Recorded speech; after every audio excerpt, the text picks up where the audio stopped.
welcome to episode 4 of my 2018 makeup collection and declutter series. Every video I'm getting better and better at saying that. So today we are going to be talking about my eye products. So eyeshadows, eyeliners, eye primers, that kind of stuff. Before we get started, I want to preface and say that I have a very modest eyeshadow collection. I don't really buy a lot of eyeshadows. I'm really just starting to buy and get into palettes. I just recently purchased one new palette from Sephora during their sale. That should be arriving sometime this week. But I'm not really an avid eyeshadow palette buyer. Like I said, just treading the waters into it, but I'm very happy with what I do have. So without further ado, let's go through my eyeshadow collection. This is my eye drawer. So we have a combination of palettes and bases and eyebrow products.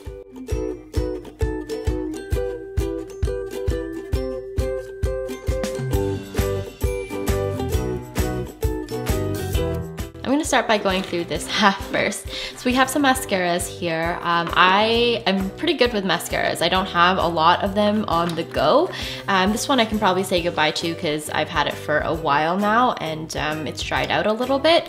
But I actually did quite like this. Sometimes it did give me a bit of a raccoon eye, but most of the time it looked really nice and it was really volumizing. It's the Maybelline Colossal Big Shot mascara. I'm also going to say goodbye to the Innisfree Skinny Waterproof Microcara because I've actually just finished this up, so this is gonna go in an empties. Same thing for the Clinique Bottom Lash Mascara. I just used this up too. It's dried out a little, so I might actually pick up another one of this because I do quite like it. This is my mascara duo of the moment, the Dr. Mascara Fixer, Long Lash Curl Fix, and then the Essence I Love Extreme Crazy Volume Mascara. My eyeliner collection has definitely dwindled since the very first declutter I ever filmed. I'm going to say goodbye to these three, which are the Smashbox Always Sharp crayon eyeliner in 3D Galaxy because I just don't wear it. Same goes for this Annabelle Stay Sharp Metallic eyeliner because again, I don't wear it. And this black Annabelle Smoothliner. I rarely wear a black eyeliner. I typically wear just like a dark brown eyeliner. So I will be keeping these two, which is the Annabelle Smoothliner in Brownie because I do like this one, and the Kat Von D Tattoo Liner in Mad Max Brown because again, it's a really great felt tip liner. For brow products, I don't have too many of them. I have a couple of the Essence Make Me Brow. I always like to keep a backup, so that's this one, so it's a brand new tube. I always can tell the difference because on the one I'm using, I peel the sticker off so I don't get them confused. I'm also currently using the Glossier Boy Brow in black, and then I'm just trying to use up this Brow Precise micro crayon from Maybelline in, I think, dark brown. It's just a fine eyebrow pencil, but I just don't really like this as much as the L'Oreal Brow Stylist. I am determined to use this guy up, which is the Anastasia Dipbrow Pomade in dark brown. Surprisingly, the formulation or the pod hasn't cracked at all, and it still applies beautifully. I've had this for a couple of years now, but the formulation is still great and it hasn't dried out, so I'm determined to use this up because it is a really great brow product. I rarely wear falsies, but when I do, I use the Duo Strip Lash Adhesive. This is the clear version. I used to use the tinted version. I find that the tinted version tends to go off a little bit quicker than the clear version, so this is just a little small tube of it. This is the NYX Multitasker Mixing Medium. I've yet to use this. I got this as a PR sample, but I am determined to use it, so I'll keep this one. It's brand new. I've never even opened it. Then we have 3 drugstore eyeshadow primers here. The Milani Eyeshadow Primer, Essence I Love Stage Eyeshadow Base, and then this is the Photofocus Eyeshadow Primer. These are all great. I find that the Milani one does last the longest. However, my favorite would probably be the Wet n Wild because it still lasts all day long on me. Plus, it's a little bit less expensive than the Milani, and I believe you get a smidge more product. The Essence Eyeshadow Primer is also nice, but it just doesn't last as long as the other two. This one tends to crease on me after about 6 hours. These are some liquid and cream eyeshadow products, except for this one. This is actually a Slim Light from Becca. However, I'm going to try this out as an eyeshadow because I don't really use it on my face, and I think it'd make a really great like bronzy base or just an all over lid color. I will be saying goodbye to this one though. It's the Mary Kay at Play Eye Crayon in Over the Taupe.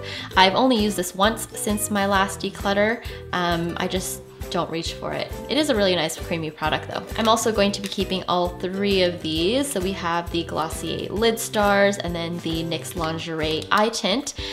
This is a really pretty opaque kind of a rose gold shade, very similar to the Glossier Lid Star in Cub, but the Glossier Lid Star is just a tad sheerer.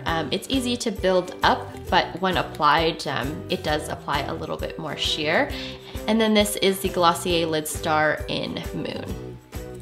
As for eyeshadows, I actually don't have too many here. I'm not typically an eyeshadow hoarder because I don't really wear eyeshadow that often. I do love the Tarte palettes. I think they are really beautiful. This one is the Tarte Toasted and this is the Tartelette in Bloom. They're different enough to justify both, although they are also similar. Side by side, Tartelette in Bloom is a bit cooler, but also it has a lot of warmer shades in it. But the Tarte Toasted palette is definitely more of a warm palette. I've used most of the shades in all of these palettes, and I really do enjoy the formulation. The shimmery shades in this palette are really pretty, and then the matte shades are also really nice and pigmented. Some of my favorite shades from the Tarte Toasted palette would have to be Cozy, Flame, Sunset is a really nice coppery shimmery shade, and then I also really enjoy Candle. I really prefer palettes over singles, but I just can't say goodbye to these singles from Burberry because they're so lovely and I love the formulation. So a few months ago, I replaced Pale Barley in my collection with this one, which is called Nude, I think Nude Glow. And I like this one. It's a slightly different finish. So these are more of like satin finishes. This is more of a metallic finish. So we have Almond. This one is Rosewood. And then this is Nude. All 3 of these are really soft formulations. Nude is definitely more of a metallic. I do like this as just like an all over lid color. It's kind of a bronzy grayish. Rosewood has a bit of a mauve tinge to it, and then Almond is just like a really great cool brown. Some other palettes that we have here, this is a recent purchase from Wet n Wild. It's the Rosé in the Air. We have the Smoky Nudes from Annabelle, and then the Take Me Home palette from ColourPop. I'm going to hang on to the ColourPop Take Me Home palette, even though there may be some similar shades to the Tarte Toasted palette. There's similar tones, but I really like this as, you know, just a palette on its own. Pigmentation on these eyeshadows is really nice, and I just find these shades to be very wearable. I'm going to say goodbye to the Annabelle Smoky Nudes. I just don't really gravitate towards the cooler eyeshadows. This makes a really great smoky look, but I just don't really wear that. I prefer more of like the browns and the bronzes. I'm also going to be keeping this palette from Wet n Wild. I just really like these shades. They're fairly easy to use. Here's a couple of them swatched on my arm. And like I said, this is a much more wearable palette than I thought it would be. I actually really enjoy all of the shades in here. So in terms of eye products, I am not going to be saying goodbye to very many of them, but like I said, it's a very modest collection anyway, so I'm pretty happy with this. There you have it. That's my eyeshadow and eye primer collection. Like I said, very modest. So of course I did not declutter a lot of those products because I'm really happy with the products that I do have currently. So counting up all of the eye products that I started with, there were about 29 different products, including the palettes and the primers and all of that stuff. So I ended up decluttering 7. So it's only about a 24% decrease. But like I said, if you take into account the total number of eye products that I have, I think it's still pretty good. With that said, I hope you guys enjoyed watching this episode of my 2018 makeup collection and declutter series. I will link some videos here in case you want to watch some more decluttering videos. So hopefully I will see you guys tomorrow for the final installment of this series. I actually have one other video to film, which is about brushes, but that probably won't be up till a couple of weeks from now. Like I said, I hope you guys enjoyed watching this video, and I will see you guys in my next one. Bye!